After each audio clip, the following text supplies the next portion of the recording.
The second church mentioned is Smyrna. It is one of the oldest cities in the world with a very eventful history.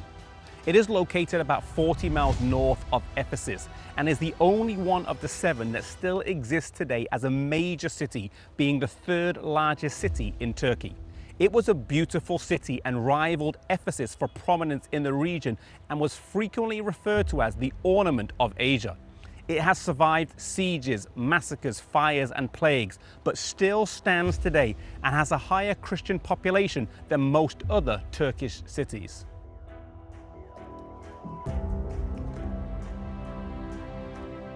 Famed for its schools of medicine and science, fine library, magnificent temples, sacred festivals and athletic contests.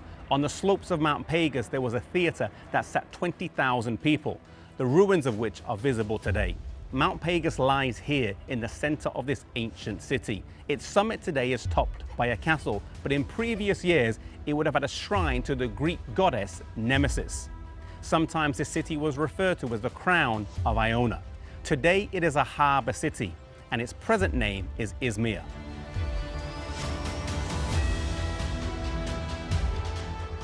The name Smyrna means sweet smelling and is synonymous with myrrh. This church is introduced by the one who was first and last, who was dead and yet came back to life, which is fitting to the experience they had. In Revelation 2 verse 9, they are commended for their works, their tribulation and poverty, but in brackets it says, "But you are rich." Though they were poor in earthly goods due to persecution, they were rich in character and spiritual things. In a literal sense, Smyrna has suffered over the centuries and felt the full force of pagan Roman persecutions. Smyrna was the home of Polycarp and the scene of his martyrdom here on Mount Pegasus in 168 AD. When asked to renounce Christianity, he replied, 86 years I have served him, and he has done me no wrong. How can I blaspheme my king who has saved me? In 1402, there was a massacre of the inhabitants of the city with a special focus on the Christians. Smyrna was the last of the Christian cities to fall to the Turks, and when it finally fell in 1424, there was a special focus on killing the Christians.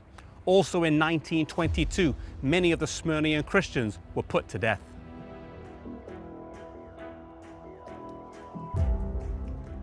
Even though the fires and intensity of persecution purifies any church, they still had some who said they were Jews but are not.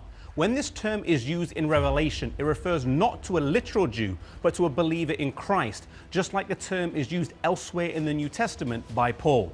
Their tribulation is spoken of with the promise that if they're faithful unto death, they would receive a crown of life and not be hurt of the second death.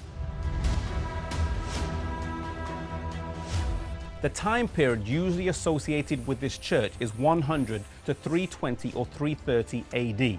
This time saw intense persecution of the church.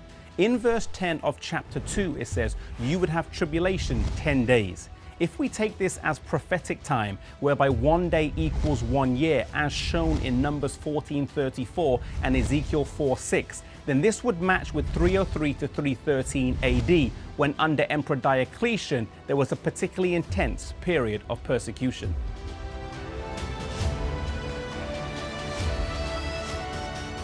The church of Smyrna was agreeable and beautiful to Jesus. Though persecuted unto death, these attempts to crush it released a fragrance of love and grace that was precious in the sight of God. The promise to this church was not an earthly reward, but a crown of life, which is eternal. If they were faithful unto the first death, they would escape the second death.